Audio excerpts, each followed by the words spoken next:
Médusée, je suis, ô combien médusée. En écoutant ton art poétique, médusée je suis. Car par ta façon de prendre l'éloquence tout en lui tordant le cou, sale chic de me donner quelques frissons. J'ai invoqué la puissance évocatoire de ta poésie, celle qui appelle, rappelle, afin de faire surgir de ta voix, par ma voix, ta lumière secouée et secoue ma torpeur. J'ai été extrait de mes propres profondeurs. Ta voix a déchiré le voile et j'y ai contemplé ma beauté, sublimée. Dans un écrin divin, je suis partie à la racine de la racine. Pour en terre sortir à la lumière du jour. Vivre en émerveillement. Tes mots retentissent les uns contre les autres comme des notes de musique. Ils allument en moi mon propre reflet.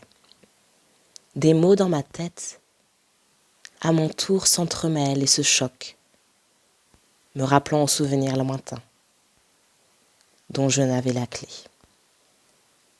Du ciel d'Égypte, qui est une femme, il paraît. C'est elle qui couvre.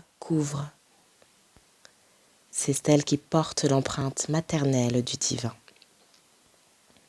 On la nomme la grande épouse royale.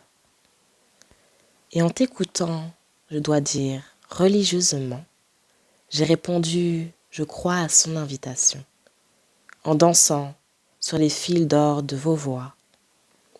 J'ai reconnu ce ciel lointain égyptien de celle dont la vocation est à réparer les blessures de l'animal humain.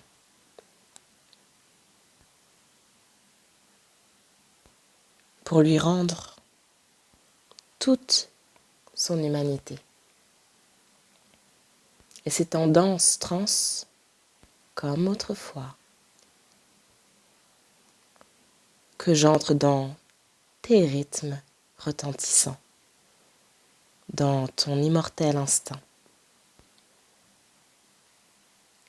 Du beau, en te suivant jusqu'à cette note, je dois dire suprême, que tu as imprimé jusqu'au firmament, au-dessus des nuages, de ta voix, habillée d'une couronne, maintenant trompette, déchirant la robe ciel, amoureusement. Et c'est là que dans cette ouverture céleste de mon propre ciel, en moi, à travers mes paupières en transe d'ange, je me vois, te sentir, vibrer, danser en moi. À l'unisson d'une seule et même voix, car tu es moi et je suis toi. Voilà. Et c'est là que je me réveille de cette torpeur délicieuse, où se dessinent encore les courbes sous mes paupières,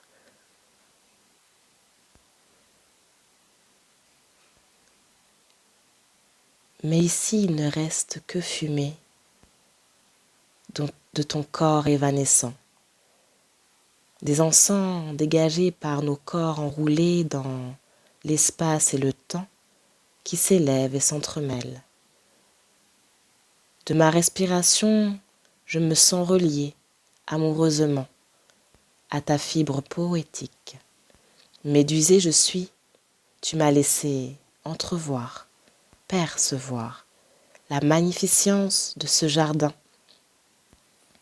de poésie. Et dans la déchirure céleste de ta robe, bleu ciel touché par la foudre, d'ailleurs, le hiéroglyphe le roi en Égypte signifie faculté de naître, c'est-à-dire poète.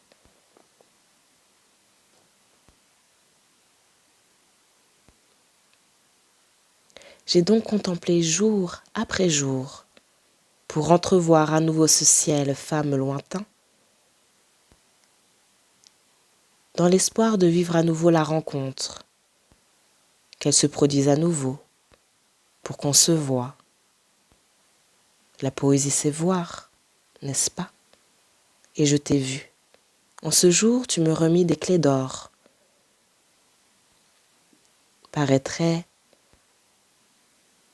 qu'elles ouvrent la cage d'un trésor,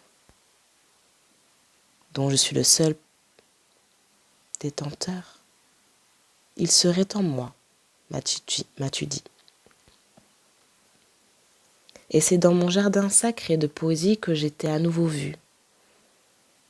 Invoquée par mon inspiration, c'est ainsi que j'étais appelée. C'était un message de la clé. Fumée encens, fumée dansante, dégagée, dans cette embrouchure du temps, tu m'as fait don de ta présence. Et nous avons communiqué d'une seule et même voix dans l'instant.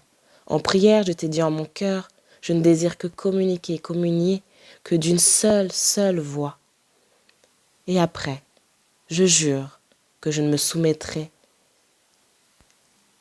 à ta seule appréciation, qui, je te jure, est mienne dorénavant. Tu as et auras toujours carte blanche. Ne dit-on pas que le symbolisme du fait de parler d'une seule et même voix, c'est d'être en communication directe avec la voix du ciel,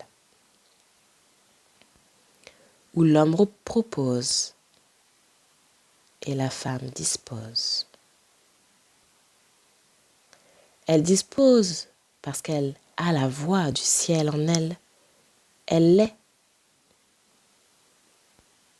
Et ce que femme veut, Dieu, la source, ou qui tu veux, le veut aussi, dit-on. Elle porte en elle la clé des mystères. Et j'ai reconnu le symbole de l'oiseau qui ne vole jamais de nuit. Et il me dit, lorsque tu parles d'une même voix, sache qu'il s'agit de la voix du ciel. Celle qui a carte blanche, déesse nubienne.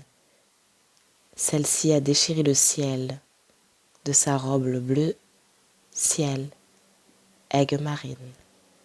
Elle m'a juste laissé là, totalement médusée dans la torpeur.